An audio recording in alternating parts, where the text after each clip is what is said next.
Scenario planning is something that a lot of people think they do, especially UX designers or people in marketing. They go, I have a scenario for how I'm going to deliver this product, or I have a scenario for what my customer engagement model is going to look like. I think about those as the small scenarios with a small s or a mini s.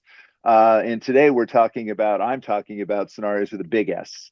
In developer parlance, it is an overloaded term, right? So scenarios can mean many things. In this case, it's huge economic, social, technological upheavals and shifts that we need to monitor, and we need to do it over very long periods of time.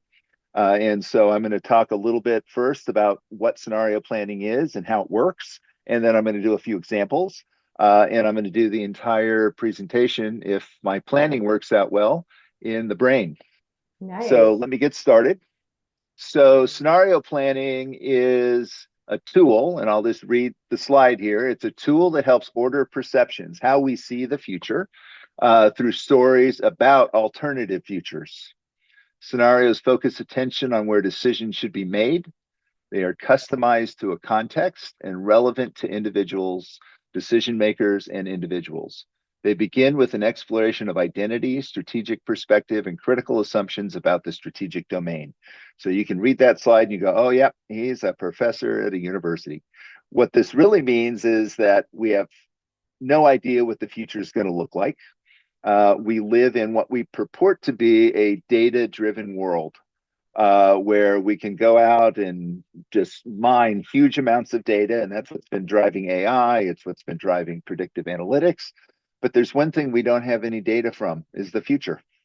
And when we start talking about more far-flung futures, we have even less perspective on what things could happen. And so we have to pay attention to the world around us, and we have to watch the weak signals. And I read New Scientist and Scientific American and The Economist and several other magazines on a regular basis. I live in the news app on my iPad, watching and saving things that might happen, speculation, data points that point to things that could be. And I use those as foundational work for what we don't know.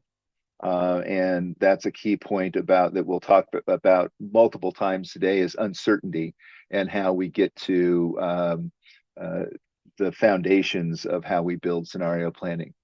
There's a difference between forecasting and prediction. So I appreciate that Shelley did not call me a futurist. I think futurists, that at least some of them that come to conferences that some of you may have seen, will often come in at the end of a conference and say, it's great that you guys are talking about what your next generation of products is going to be, or what your next engagement model is going to be with your customers. And then they'll say, but let me tell you what the future is going to be like. And there's often very little thought about alternative possibilities. They just kind of lay it out. They get 45 minutes and they just say, here's what it's going to be. I never do that. I always say, I have no idea what the future is going to be, but I have a process for thinking about it in a robust way, and for forecasting what could be, right? It's estimations of future events. It's high probability that something may happen based on what we're seeing around the world and through technology and social movements. It applies to things like the weather, right? We predict the weather, and we have if you look at hurricanes, for instance, there's always probabilities of it's going to go this way, that way, depending on how the wind blows and what other systems. And the world in the future is very much like that. There's a lot of complex interactions. And if we oversimplify it, we miss the opportunity to really avoid surprises and think about what could be. And it's qualitative very often. And I'll leave you. Most of you know what prediction is. It says this is what it's going to be, and we believe it.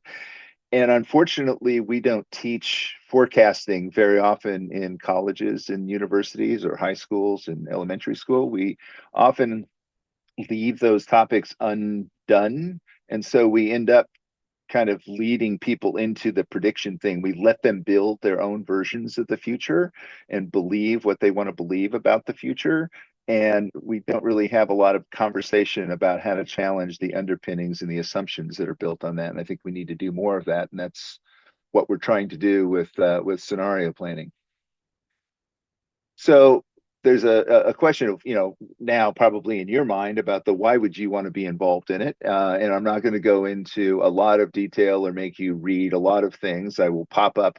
I use the strategizer methodology of how you build business cases, and just to give you a sense of some of the reasons that you would want to understand. How the positive reasons for understanding scenario planning. It's able to integrate it into your strategic planning process, a better alignment of resources, your uncertainties. Most of us don't create a list of uncertainties. We just kind of have things that we're uncertain about, and we don't think about them in a robust way. It improves organizational agility. It reduces bias in decision making. There's lots of reasons that scenario planning is crucial and critical to how we think about the future for our organizations and for ourselves. And the reason, on a positive note, again, it helps align the ethical and social values, anticipate supply chain disruptions. One of the best examples of poor scenario planning on all of our parts was COVID, right? I had global pandemic in my list of things that could happen. I had even written scenarios about what would happen if there was a pandemic. I wrote scenarios as far back as when I was at Microsoft about working from home and the values and the way that you had to rethink management for working from home. And most organizations didn't take that as a premise that they should have a contingency for. And Shelley added to the scenario planning stuff contingency, right? So, how do we think about what could be? And scenario planning and the worlds that we create allow you to practice futures, right? So, to think about if we had a future where we had to work at home, what would that look like? How would we manage people? What technology would they need? What would we need in terms of bandwidth? How would we have to rethink compensation plans? How would we have to rethink how we assign work to people? How we monitor what work gets done? And so there's a lot of work that scenario planning allows you to do in anticipation of things. And the pushback often is well, those things might not happen. Well, interestingly, they will happen most of the time in an uneven way. William Gibson famously said that the future is already here, it's just unevenly distributed.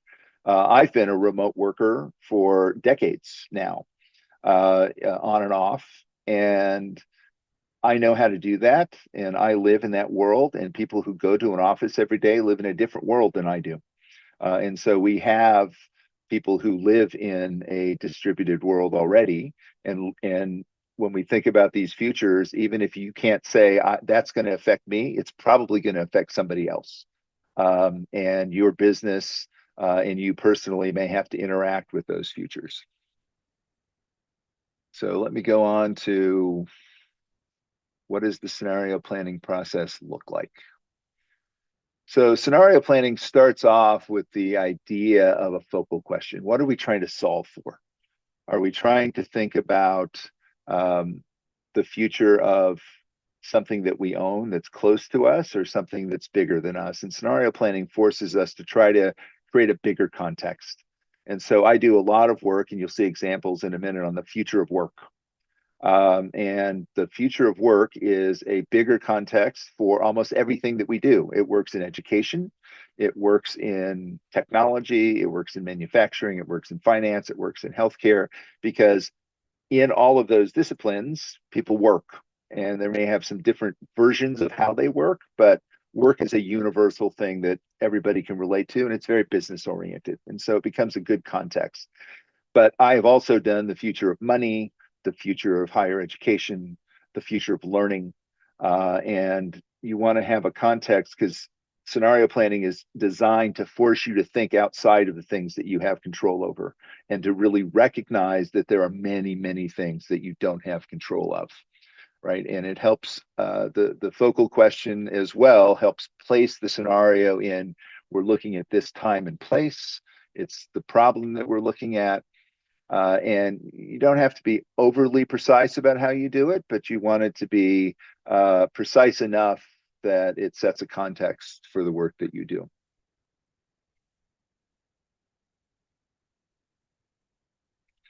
And when we think about the next phase, it's really trying to uncover the uncertainties that we're trying to face. And that's where I use the brain to gather all the uncertainties, do the research on them. But it starts off with interviews. And so I will interview people. I will often sit there, as you can see the young lady here, with an iPad, taking notes and recording things and transcribing them. And then I deconstruct those conversations in the brain and start looking at the uncertainties. And then we document them.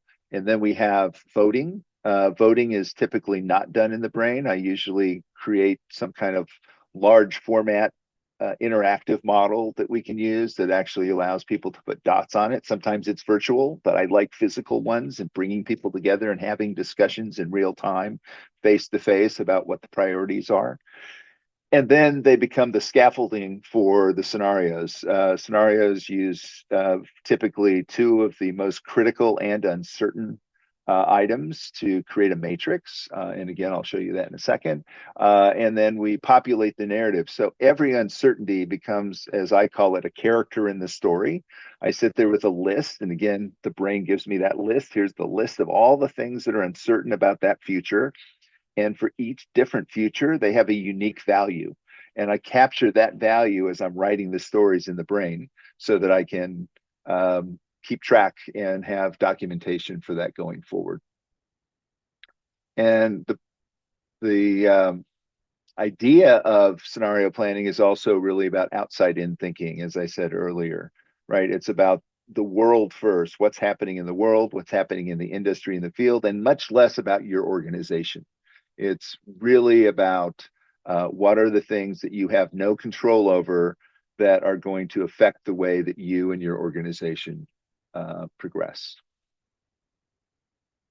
And then we have voting that happens, right? As I said, we prioritize, select, and we look for the critical uncertainties. And I hinted at it, but I want to reemphasize that the uncertainties that we're looking for are both highly uncertain. We don't know how they're going to play, no matter how smart we are. Nobody has called you. There's no deity that's tapped you on the shoulder and said, by the way, I know what the future is going to be, and here's the answer. It's completely uncertain. And it's so important to your business that if you don't know what the future is going to be, you're going to probably make up something because it's that crucial. And if you get it wrong, it could be the way that you go out of business. So think about them both as I have no idea and it's uncertain. And you aren't usually faced with that a lot when you think about how you work in an organization. And then we define the matrix, right? And I'm sharing here some interesting. This is a post that's actually on seriousinsights.net called "Getting to the Matrix," and you can search for that later. But I'm showing real world. So prior to doing some of the work in virtual worlds, I captured the content in the brain, but then kind of working through it, I used paper and pencil.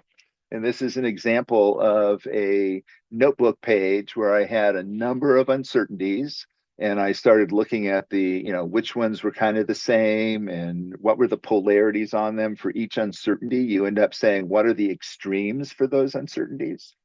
And then building out models. So we end up getting to eventually how we develop the stories around these scenarios, right?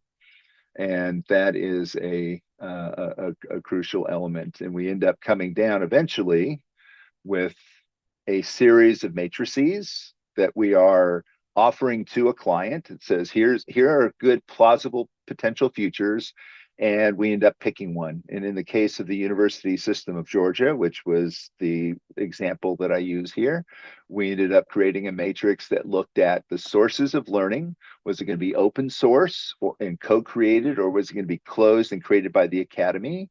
And was the pace of change going to be managed and slow or rapid? And so those two juxtapositions created multiple futures. And again, in this on the website, you can find the actual stories that are in there, and I'll show you those in a moment as well. And then we identify the actions and the implications and the contingencies. And I think I did not put a picture for that one. I will come back and talk about that in a little bit. But these are the areas that you sit around and you say, if this were to happen, what would we do about it? What does it mean for my industry? And then if it means this for the industry, what does it mean for my organization? And should we have a contingency for it? Right? And then the early indicators. We go out and we look at the critical uncertainties, and then we start identifying the ones that we think, again, are the most critical, and we start monitoring them.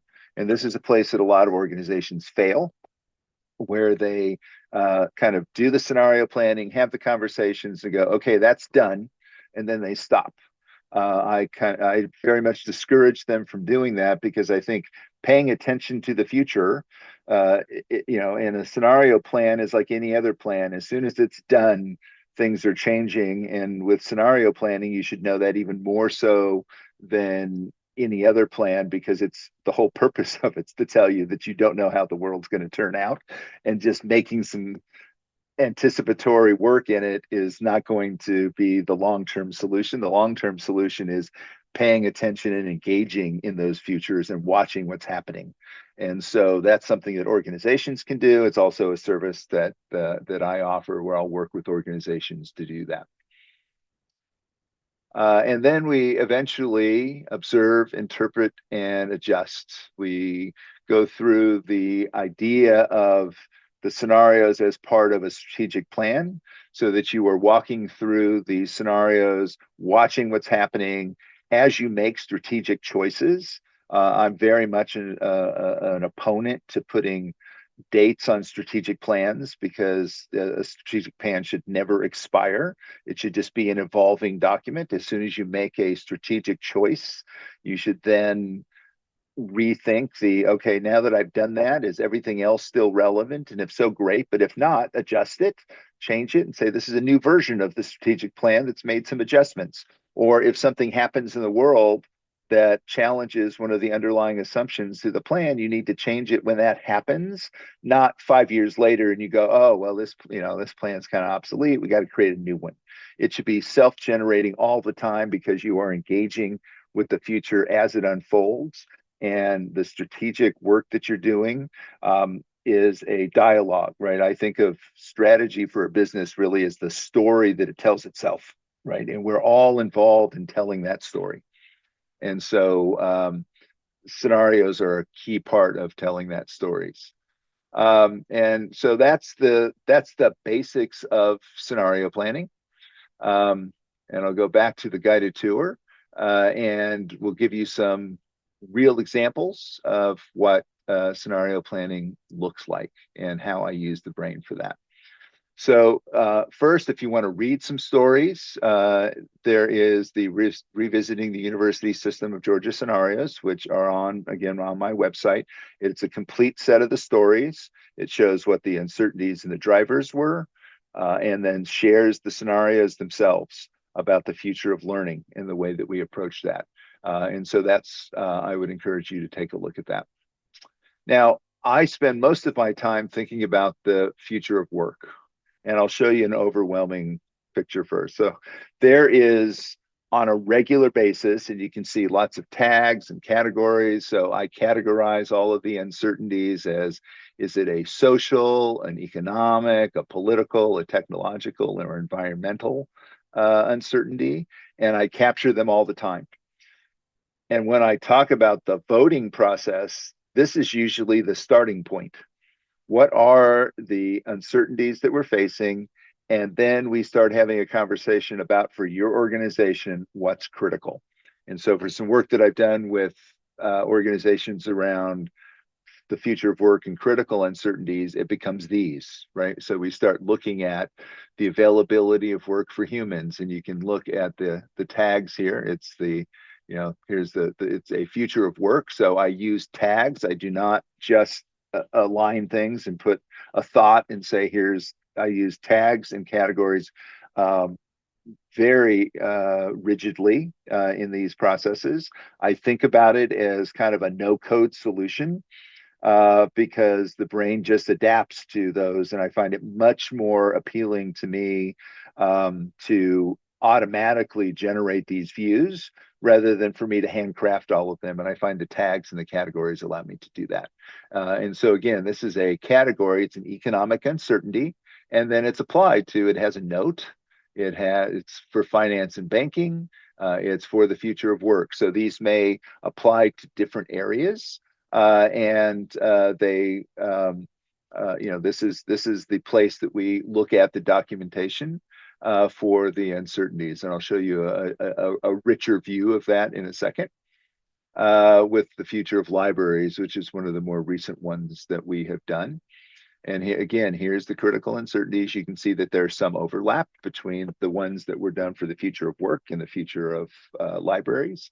This one says it's a critical uncertainty for the libraries and for the future of work. So it would show up on both. And then I use the brain to document them in multiple ways. So at the first instance, I do have presentations that I do, but the presentations are built out of the data from the brain and then put back into the brain.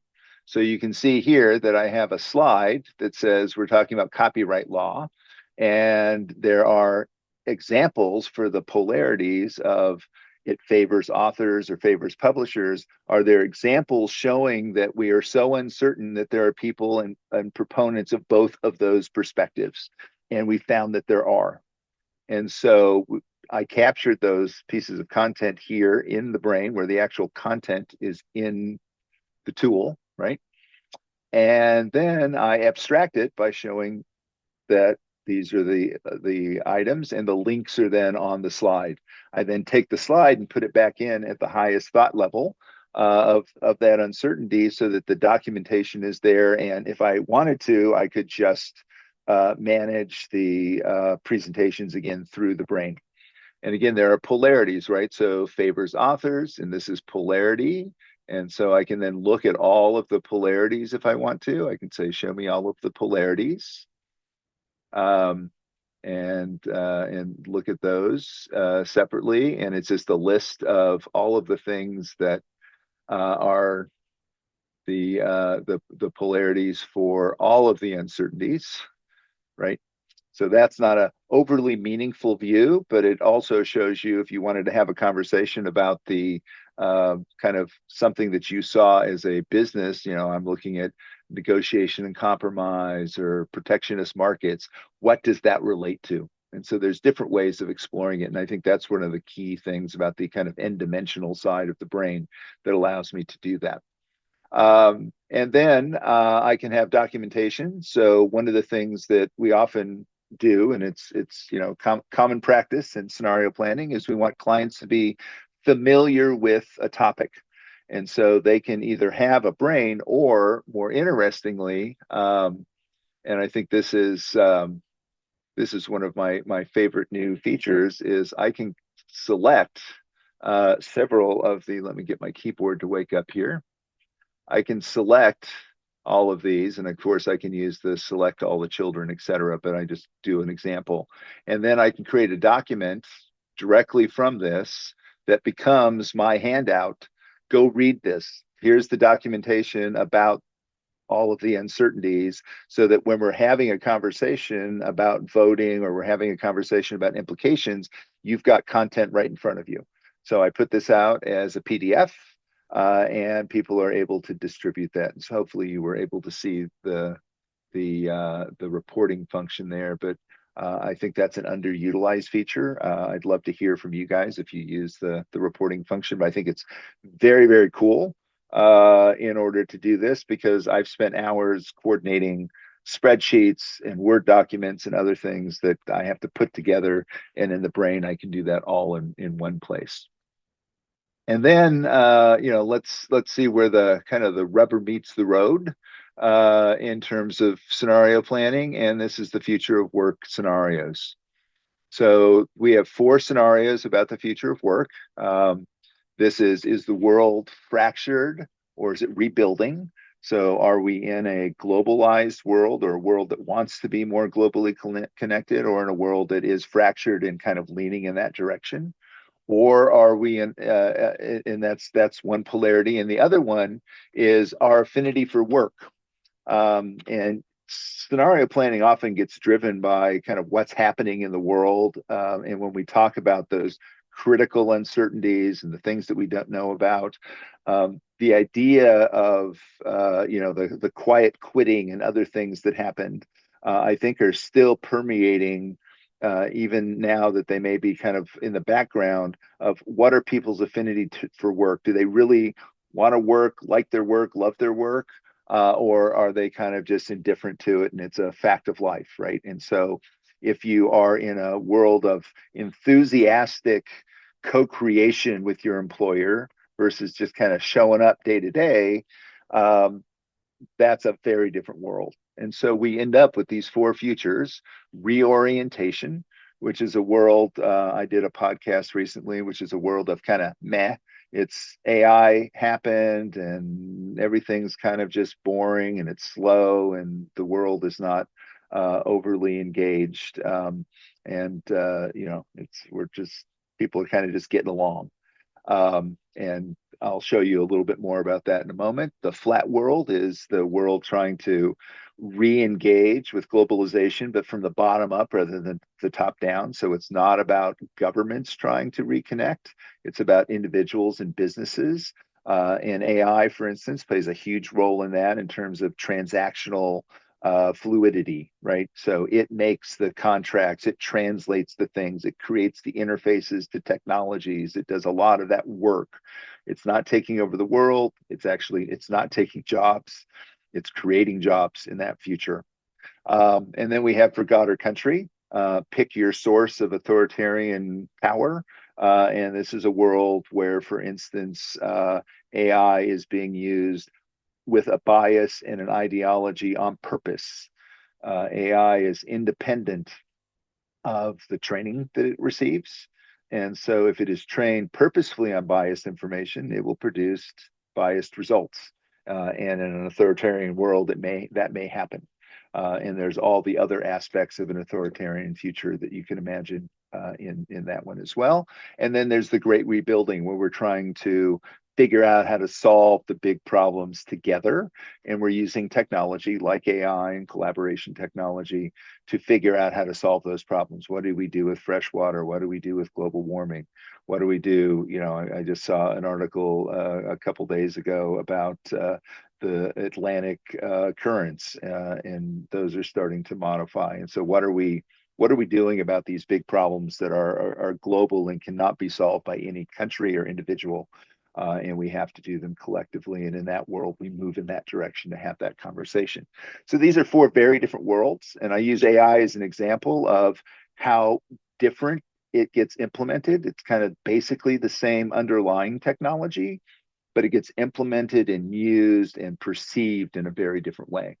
And then from a standpoint of planning, if I look at, I'll start with the Great Rebuilding. We'll do a positive one again. The content from the brain becomes slideware that then goes back into the brain. So all of these uncertainties, which were the uncertainties that I showed in the future of work and what the critical uncertainties were, are now here in the slides showing what the value is within the Great Rebuilding for each one of those. And then there's kind of a summarization view of the characteristics of that world. And again, so I can have these conversations without going to the slideware. I can live in the brain. We can have a conversation about one or more of the topics and look at something like economic policy, and see, we need to spend some more time thinking about what that is and what that means. And we need to, if we look at data privacy and ethical AI frameworks, we can go into various views of that are specific. This is a specific value for that one. So we've got other documentation, which is over here, right? So this is just the value for within that scenario, and then it links over here to the actual documentation about that topic area, right? And so again, very rich in terms of its ability to move back and forth across these boundaries. I will be honest, there's a lot of kind of handcrafting of the scenarios. I do a lot of work to build them out, but once they're built, it becomes a very fluid area of documentation and exploration, right? So just give you another example, trust and information. So here's again slideware with a rich discussion. And then I have a couple of things over here. So this shows where it is used in the future. So this exists in these scenarios. It's in the flat world, it's in God and country, and you can click there and see what its value is. And it's also related to disinformation, and it's related to perceptions of the truth. And perceptions to the truth has a label on the link that says it's a proxy. And if you remember back to when I was showing you the drawings, a lot of those lines going in were, if I were to put this uncertainty into a story, it would probably tell the same story as this other uncertainty. And so I don't want to do that. I don't want to mix things up. And so I have to identify things that are kind of closely related, and this allows me to do that. If I talk about trust and information and perceptions of the truth, those two ideas are so interrelated that they would probably create futures that were very similar if they became the axes. And I certainly don't want to overlay them on each other. And so that's analysis that we do. And it's usually, again, kind of done on the back of a card and entered into a spreadsheet. And here we can have it as part of a visual conversation and validate that with a client. And so these the various uncertainties become part of an ongoing strategic dialogue with the organization. Let me just get back to the futures again.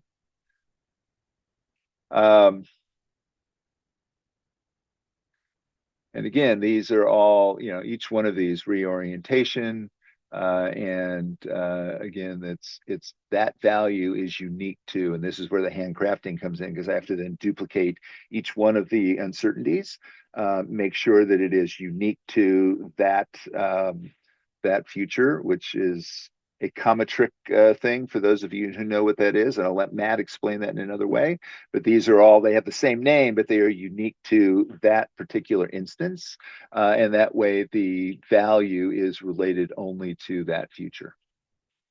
And, we can also then go in and look at these in terms of categories and see that this is a social uncertainty instance and what those are. And see them then across all of these, right? So these are social uncertainties. And if you want to look at them, you can see this is the one for reorientation. This is the one for God or country. This is the one for flat world. This is one for rebuilding. So again, because I've done that crafting of them, when I go back in and look at them, it's an instance I've created, not just it's a social uncertainty, but this is the instance of the social uncertainty using categories. And I'm able to then be able to look at the social ones and then very quickly see what the different values are across the different the different futures.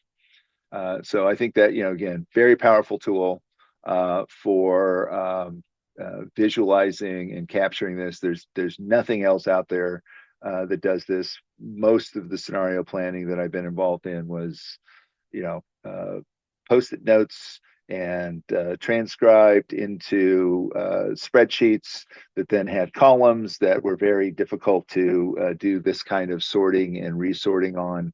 And it kind of became, in many ways, a meaningless exercise. So you then simplify and take off data.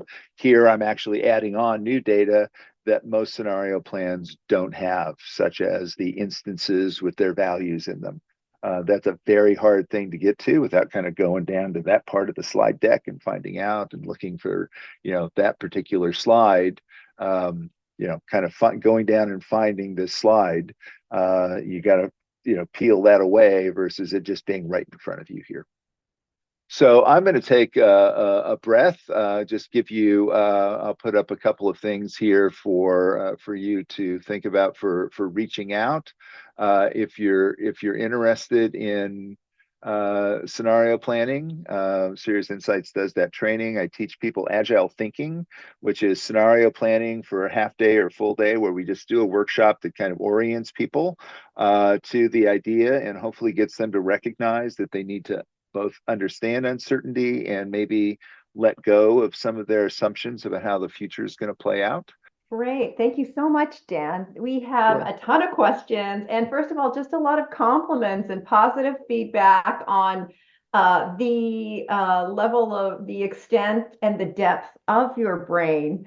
So a lot of people are asking if there's a template that they can start to triangulate on. So I guess we'll jump into the Q&A. What I Sure. love about this session too is there's a nice combination of high-level questions on futurism and what ifs, and somebody had a question about your 5 Ws, right down to how you're doing the tagging and the typing. So yes, Okay. we're going to dive right in. But I Sure. think the first question, in terms of template, before we get the ball rolling on the specifics coming in, your brain is incredible. There's a lot there. How do you recommend to somebody who's maybe just downloaded the software, this Yeah. week, or just joined? How should they get started? You've provided a really cool framework in terms of thought processes. How does somebody, an individual user, get started to build their fledgling scenario planning brain? Yeah. Yeah. So I'll give away one of the hints that I do at the end of my agile thinking workshop, which is I ask people to create a list of uncertainties for them that they're going to track. Right. So for individuals, I usually suggest that you start thinking about what are you uncertain about? And then you can start thinking about the documentation in the way that I did it, right? So what are the polarities? If I'm uncertain about this, what are the extremes that it could go to? And then start looking for information. And so I didn't mention Brainbox, but as you're sitting on your tablet, your phone, your device, going through a browser, click on Brainbox and go, oh, that's a proof point that it could be this kind of extreme or this kind of extreme. Because an uncertainty at this point is by purpose not going to have a definition of what it's going to be, right? Right. So, AI is a great example. A lot of people are running around saying AI is going to either take over the world and it's going to change our lives and we have to live with it forever. And it's just going to be this overwhelming shift in mindset and humanity and everything else. And then we have people going, no, it's a statistical thing. It's a fluke. It's all smoke and mirrors. And eventually the charm is going to wear off and we're all going to go, okay, well, so that happened, right? Right. And so those are extremes, right? And you Mm-hmm. can find evidence that people making good arguments on both sides of that, which means the future of AI is very uncertain. And both of those camps are making very certain claims about we believe that's how it's going to play out. If you're Right. watching and trying to navigate AI, start looking at those and capturing both sides of the argument, not just one, right? And so that's the first place.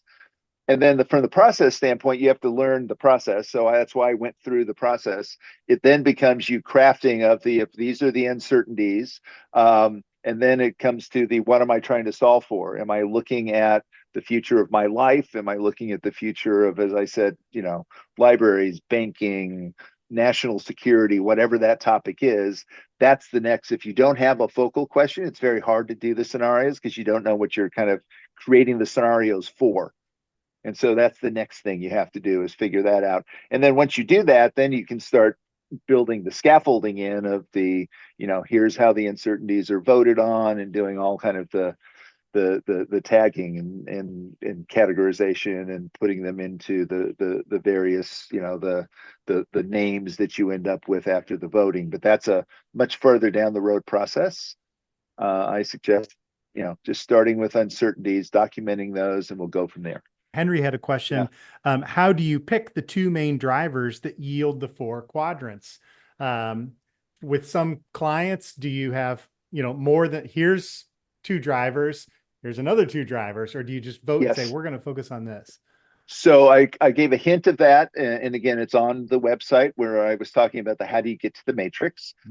So it's usually little round sticky dots and post-it notes, or great big foam core boards. I've done it with things like Miro as well. You don't really have a voting mechanism per se, and so you have to have a voting mechanism. What I usually do is I give people 10 dots. If we're doing a physical version, here's 10 dots. You get to put up to 5 dots on any one of the uncertainties, and you have to distribute all 10 of your dots.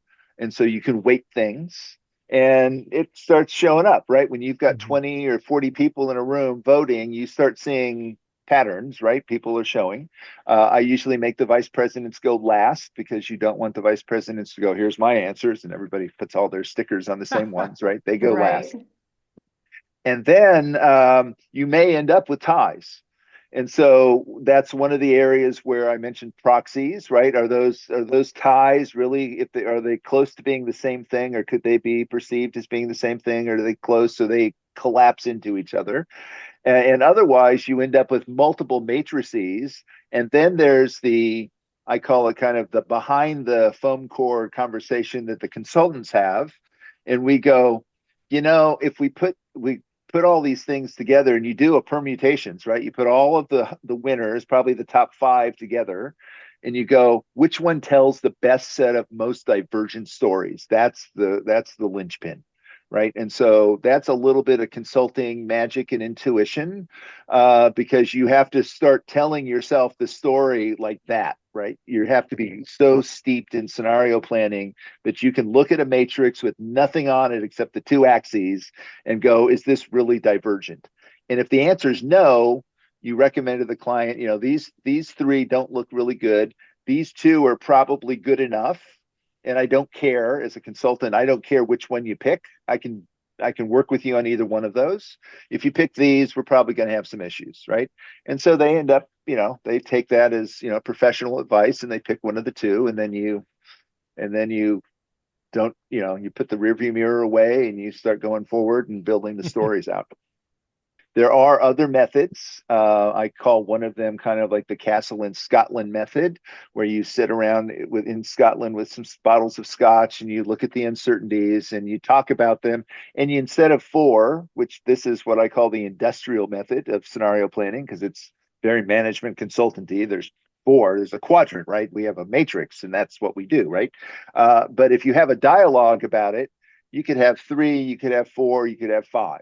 Right. And because you're looking at other ways of doing it, it becomes much more complex than that.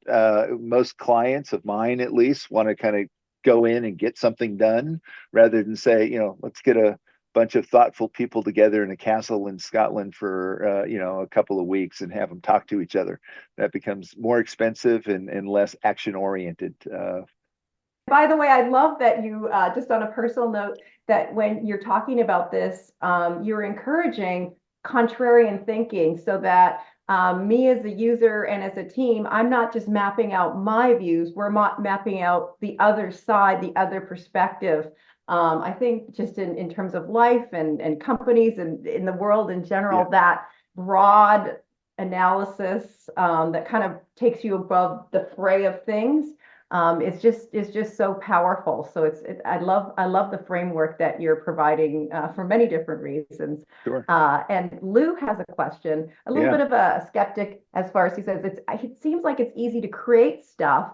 I can see that each element has real meaning, but how does the brain and how do you, Dan, effectively curate the info, so you don't just get sort of this meaningless volume of content in your brain. Right.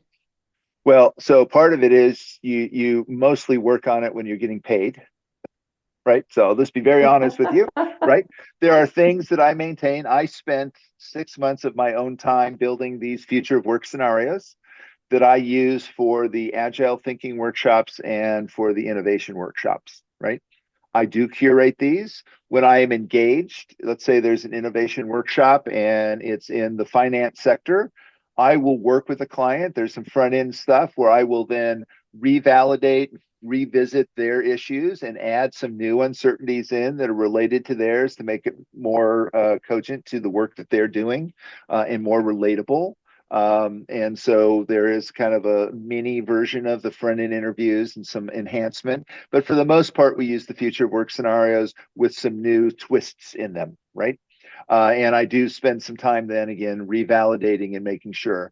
I am constantly monitoring the uncertainties, by the way, for major shifts, because one of the things that happens in scenario planning is that if something becomes overtly true, that is a major uncertainty, you have to then say, I got to redo these again.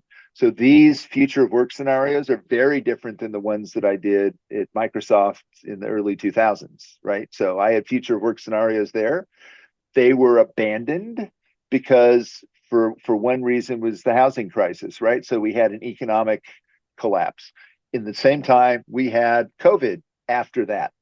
So, different versions collapsed in different ways. We ended up, what if everybody had to work from home? Oh, that's true now. Everybody has to work from home. There was a global pandemic. We had it as a what if there was a global pandemic. Now we had one. And so those scenarios get put away and you have to build new ones because something became true. In the meantime, most of the minor things, right? So all of the stuff like, OpenAI created the 1010, whatever the hell that new version of ChatGPT is, right? I Right. wish they need pronunciation guides to go with their what does a 10 thing mean, right? But that's an incremental, right? That's not going to change the world, probably. There's no evidence that it's changing the world. People may say it's the next big thing, and now that it's going to think a little harder, and it's not. It's a minor blip, right? If somebody comes up with a new model that kind of completely invalidates large language models and says, here's a new cognitive model that's so superior to everything that Anthropic and OpenAI are doing, then we may have a conversation about it's a different AI and it's orders of magnitude better. We may then say, the singularity may be nearer than we thought, but that would be a whole different thing. These models not going to get us to the singularity. It's not going to happen. And so we end up, looking at them as incremental shifts. And again, if a country became an authoritarian country, that would be a collapse into our, for God or country. And in some places around the world, that's already true. And so they may, and when I talk about the unevenly distributed world, we may spend time thinking about scenarios in North Korea on the opposite side of this equation, right? So it's what would happen to North Korea if they became one of the other three versus the one they are now, right? And so there's other ways of spinning the conversation. And speaking of for God and country, a couple people Yeah. were asking about the great rebuilding and reorientation. Maybe we could just click on this is such an interesting section of your Yeah. brain, the future of work. To kind of review your thought process in terms of how you came up with these four categories and how do you sort of curate and again decide what goes in each area and possibly how they come together to interact to enable you to get to certain conclusions. Well, you're getting into deep scenario planning, like the postgraduate version of it. But I'll give you some highlights. The scenario So within the scenario, kind of like the Matrix, right? yeah, so what when you think about it, there one of the tests that we do is how can you imagine that the scenarios would could collapse into each other, right? How could But one yeah, become another one, right? So that's a process. If you can't right. imagine how that would happen, then you probably have to rethink your scenario. So that's one of the tests we do.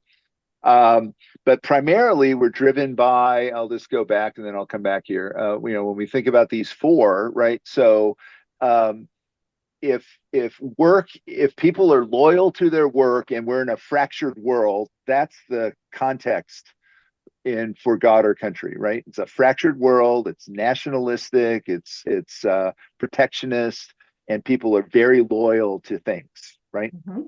Um, that makes sense that would be kind of that could foster authoritarian leanings, right? And Okay. then Mhm. if you make that judgment, then you say in that story, what do all of the uncertainties, how would they be valued in an authoritarian world? On the flip side, if you say people are loyal, but they're loyal to I don't know how to characterize more. They're loyal to kind of global humanitarian causes of the we're trying to fix things, right? And they're loyal to the idea of repair. And we're in a rebuilding world. So I don't say that it's rebuilt, it's rebuilding, it's a process. None of these are utopians and none of them are dystopians. Um, some of them you may like better than others, but they're all in a process of something, right? So it's the reorientation. We are reorienting. We have not been reoriented, right? And so that future we have with again, people are loyal to the idea of trying to repair the world and rebuild it at the same time, right? And so again, you can see where that characteristic would come. And so in each one of these, that's kind of the process that we think through. And then we build out the stories. The best stories I have are the ones that I can share are the ones from the University System of Georgia on the future of learning. We actually take all of these and we write a story, a real, either first person. Some people do videos, some people do paintings. They do all kinds of things to tell the story. I use prose with a bit of poetry thrown in occasionally, and I write a story about what this world looks like and the people that live in it. And I sit there with this slide, this reorientation, or with the list here from the brain, and I go, what's the value in that one, and did I include it? And then I go back and I say, oh, I didn't include data privacy. So I go write a paragraph about data privacy that's unique to that future, right? Are And you then you go writing in through. notes or separate documents? Sorry to interrupt, but when you I'm say usually I see writing all it. your notes and I see sometimes they're graphics and sometimes, and I know you're a prolific writer. So just on a Yeah. quick, it to that point, are To you yeah, using notes or? for that writing, it's usually long form. So Okay. I'm sitting with Word over here Right. and the list over here, Okay. and I'm writing long form prose, um, and keeping track of what I'm doing. And then there's the peer reviews, right? So you then share those with the client, and they go, "Well, I'm not sure that feels right, right?" Or ideally Mhm. peers before a client sees it, right? So I often will work with other people in these processes. And we had a team at Microsoft of between the consultants and internal people, about 7 or 8 people that worked on building the scenarios that we did on the future of work initially, and we all checked each other's work and had long lunches. It took us 2 weeks, for instance, to come up with a title for one of the futures. One of my premises for scenario planning is don't use a title that comes from popular culture, um, because it has all the baggage that comes with that. So there was kind Right. of a dystopian future, and people wanted to call it the Road Warrior. And I said, well, it's not really the Road Warrior, right? Because then we started putting a map together of what all the Road Warrior characteristics were. We went, that's not this. It Right. feels like it could be, but it's not. Some So if you elements, but say it's not the Road completely. Warrior, yeah, if you say it's the Road Warrior, people will stop reading the story and make an assumption that it's like the movie. Hmm. And we don't want them to do that. We want them to actually read the story and see the future that we've created, versus the one that they have kind of in the back of their mind. So yeah, so hopefully that helps with that answer. But yeah, it's hand to hand combat with you and your brain taking these and writing the stories, and then testing them. And one of the others, I'll just leave with it's also the divergency. If you start looking at the futures and they start feeling too close together, you both question the matrix and and your storytelling. They really have to be the whole idea is that when I'm confronting these, every one of these feels completely different. To the point that I have to reorient myself when I go into a different future to really understand that future that I'm in before I can start thinking about what it means. That's a nice word. I love that. And I actually love that the brain does the dynamic reconfiguration for the reorientation too. So Yeah, theoretically, as you click on each thought, you're kind of reorienting to right, that universe of right. information as I, well. So there's I, an interesting exactly. interplay there. Right. I'm living now in For God or Country. Right. I'm living now in the rebuilding. And when I click on one of these items, I'm seeing the value of that item for this future. Right. And I can explore this future without, and that's the nice thing about these being the instances of those uncertainties. I'm not overburdened by where's work done, by all the other options. If I want to see them, I can see them because it's right there, and I can see all the other documentation supporting that. But I'm in this world with that very simple statement of where it best balances the employee and the quality and timeliness of the work. So people are choosing where to work based on what's the best way to work for them, right? So that's the characteristic. And as soon as you just say that very close phrase, people go, "Oh, some people will go, oh no, I want to see butts and seats and I have to manage people because I don't understand how to do this whole distributed thing." Hmm. Or it's nice that we're respecting that people are going to do work because they believe in the work, right? And so in this future, one of the premises is people believe in their work. And so if they believe in their work, you don't need butts and seats managers to make sure that people are typing or, mouse nannies or any of those other things. Right. Bill's question about using tags, types, and Yep. comma tricks. And if you could kind of go over Okay. your usage of your labels and your types in your brain. Yeah, I'll be very honest. My brains often evolve. I'm going through one right now where I'm doing research on use cases for AI, and I've been switching between tags and categories and different ways of doing it until I kind of land on something that works. In this case, I looked at big concepts. So the uncertainties are a type, right? So in scenario planning, there's social, technological, economic, environmental, and political. Those are categories of uncertainties. So I thought category was a good thing. And so you can see here, there's a dollar sign there. Pardon me, for any other country that doesn't use dollars, right? There's a recycling bin. There's government. There's technology, and then there's social stuff with people, right? So those become the categories. And so to the question earlier about how do I get started, just throw the stuff in there to start with, and then you create categories. I do a lot with categories, and if you look up here, you'll see I actually create hierarchies for them.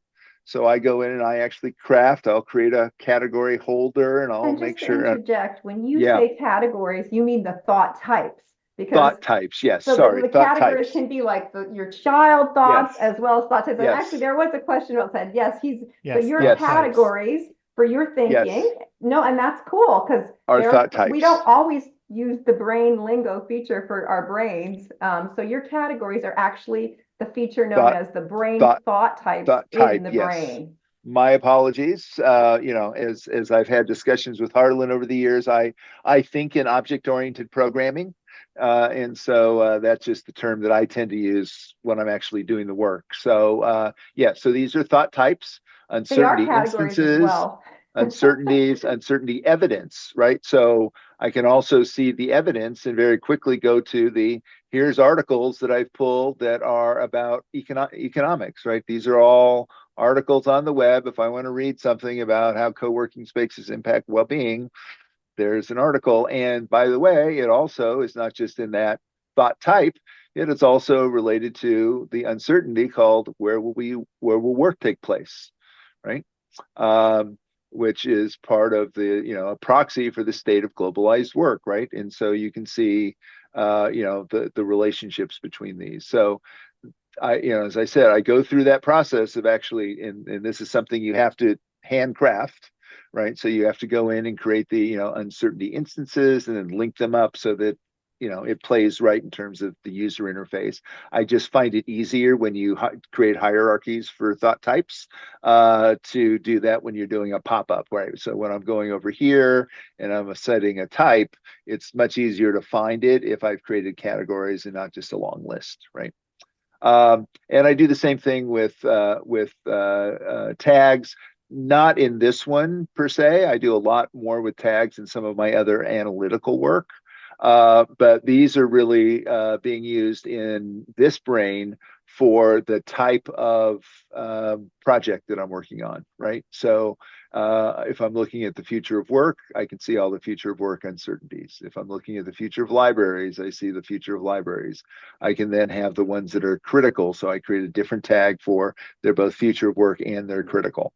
And so this is pretty simple from the tagging standpoint.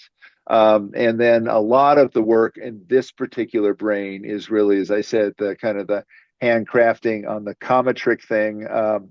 Very hard to show that process, but you bring up because I don't want to kind of mess up the structure here. But you right? you type in one of the instances and you put a comma after it, and you have to do that for each one of them. And so I have made suggestions to the team about how to perhaps simplify that in the future, but currently it's done by hand. And I type in the name of the uncertainty, put a comma, which then makes it an instance. I don't know what the internal terminology is for this, but it makes it an instance of that thought type underneath another thought. And then it becomes unique. And that way I can then assign the unique value to it that I've shown you already in terms of each uncertainty has its own value underneath the instances, right? So when I go to reorientation, and again, how will adults learn? Begrudgingly mentored, right? And so, true. that shows here that this is a how adults learn with the comma for reorientation. So this is a unique instance of that idea, and then I have hand drawn the link back to the original instance of the kind of the prototype for how adults learn, which has all of the documentation and stuff around it, right? So you can get to it, but when you're in this future, you're living in its own instance. So interesting to see sort of imagination coming to life and visualized in the brain. And then on top of that, you add other visual elements like the diagram. So you've got visualization on top of visualization. Right. How do you find that in terms of what are some of the benefits that putting all this stuff in the brain and in your diagrams versus, say, your spreadsheet offers you and can offer some of our business teams who are listening today? Yeah, the biggest thing for me again is the n dimensionality, right? Of the once I've constructed it, I don't have to, with a spreadsheet, it's two-dimensional, right? It is what it is. And yeah, I know I can do all kinds of pivot charts and everything else, but this kind of data is not really what pivot charts were made for. But the brain was made for this, even if you didn't know it when you were making it, right? And I've discovered this, I probably discovered scenario planning about the same time I discovered the brain. I was, reading Peter Schwartz in The Art of the Long View when I was at Hughes Aircraft. And the idea of creating, doing the research, creating a repository. And then over the years, I've just recognized that I can then build the rest of the structures in the brain and not just the repository of content, which is very clearly something that it can do, but it can also represent very abstract ideas. And so I figured out, and to the template question, it's fairly easy to say, here's four different futures with these different variables. It's a whole lot more to build it. But and then once it's there, being able to walk through and live in those futures and see them, and as I said earlier, being able to click into Flat World 2.0 and be in that future. And nowhere else, right? The other futures are adjacent and they're kind of hanging out there. But while I'm here, I'm in that future, and I'm seeing, again, things that are inherited from, back to object-oriented language, right? Things that are inherited from the core uncertainties, like oh, this is an economic. I want to look at economics today. And so I'm just looking at the ones with the dollar sign. So I'm looking at wealth distribution and levels and types of skills required, and having a conversation in a world like Flat World 2.0 about what those things would be. And especially if you think about I'm a company that does virtual offices. I'm a company that does customer engagement. I'm a company that, writes collaboration software. What are those issues that I'm thinking about, and what are the impacts? I didn't mention one of the other things that scenario planning does is let you make strategic choices. For instance, if I think my company is going to be better in Flat World 2.0, it may inform me that I have to go my lobbying investment. If I lobby in Washington, D.C., which a lot of large companies do, I want to actually lobby in the direction of doing that. Right. And so it's going to inform practical on the ground choices that help companies kind of invent the future that they believe in and lean in that direction. But of course, that's one of the uncertainties in themselves is that going to be successful, or is another company lobbying for some other future going to be successful? Right. Which then gets into a lot of variables and uncertainties about regulatory frameworks and politics and other things. Right. Great. Well, I think there is one more question Patrick was asking about. Is any part of Dan's brain available as a public brain? I know you have sort of the one page on your consulting where there's a little view of brain. We can kind of tweet that or share that, but I don't know if you have any specific public references that you want to point people to on the call today. Yeah, so the detail in this brain is kind of proprietary. It's it's what I use to drive the workshop. So I'm happy to, if they're interested in having a workshop or doing some other work, they get a lot more access. But I do have comments on my website about the process. And I'll put in my hopper to maybe do a piece on how to kind of walk through my process on the brain.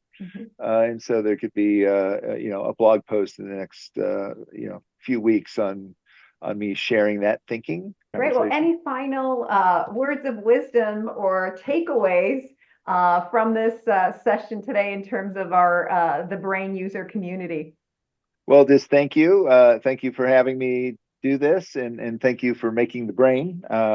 It has been a stalwart companion of mine since the 1990s, and I appreciate that you are continuing to improve it. And I look forward to its future and working with you to help make that real.